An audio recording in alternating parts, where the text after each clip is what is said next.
We don't talk about things because it's best not to. If you've ever watched ESPN, stand back and stand by, seen a white supremacist view on the world, that I do not support George Floyd, or grifters alike, I was young and scared and trying to, impress. I'm a journalist. I'm here, all business. you likely know ESPN's Sage Steele,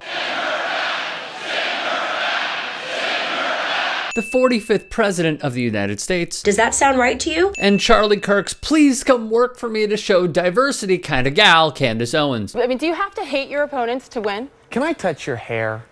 Can I feel?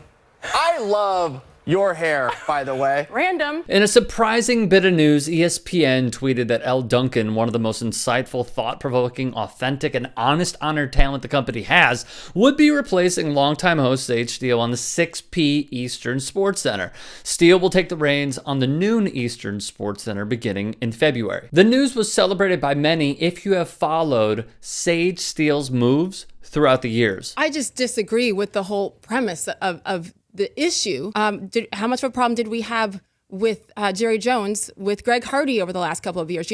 People pick and choose what they want to freak out about. Here she is comparing Colin Kaepernick, a philanthropist who put others and the cause before himself, to Greg Hardy, a man who an investigation found physically assaulted his former girlfriend with abrasions all over her body. ESPN reported he threw her on a bed full of guns, choked her, and threatened her life. This is what Sage just compared Cap's whiteballing to. By the way, remember Tommy Lauren's take on Cap? He wasn't fired for what he did. He was fired because he's not good enough to be a starter in the NFL. Right, not good enough. Remember Trump's take on Cap? Should Colin Kaepernick get an opportunity to play in the NFL? only if he's good enough. Also, not good enough. So y'all see the pattern from right-wingers, right? Let's see if Sage Steele chooses a different path.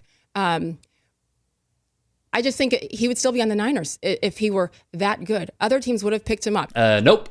Quick side note. I think the company you keep and the fanfare you draw is important. Ask up for election Georgia Senator Kelly Loeffler, who was pictured with a white supremacist member of the KKK not once but twice at her rallies. You know who loves Sage Steele? Sage Steele.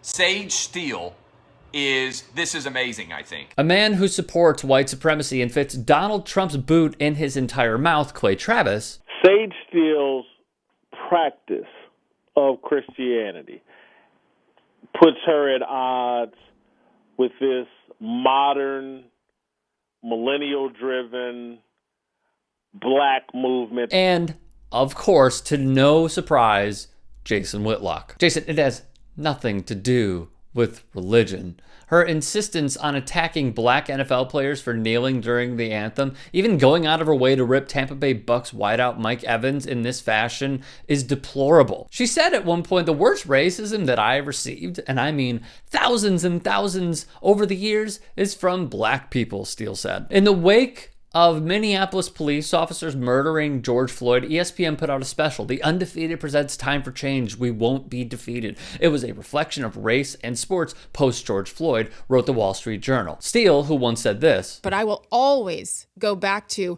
why did people turn us on when Dan Patrick and Keith Olbermann were hosting? And why are they turning us on now? And in my opinion, it is not to hear about Charlottesville. and added that the stick to sports mantra is what she lives by, plain and simple, end of story. Don't bring your social justice thoughts into her sports center. Was peeved when Elle Duncan and Michael Eaves, two longtime media-savvy members, knew how Steele felt about minority-driven issues and asked she be left off the special. We only know this because Steele spilled the tea to the Wall Street Journal. So she contradicted herself on talking about more than just a box score in sports, went out of her way to fetch about her colleagues, and it came back to bite her in the ass. Got it. There's way more, by the way. She tweeted that she wants collegiate athletes to be used as sacrificial lambs in the wake of the deadliest pandemic in modern history, where 300,000 Americans have died, so she can enjoy watching sports.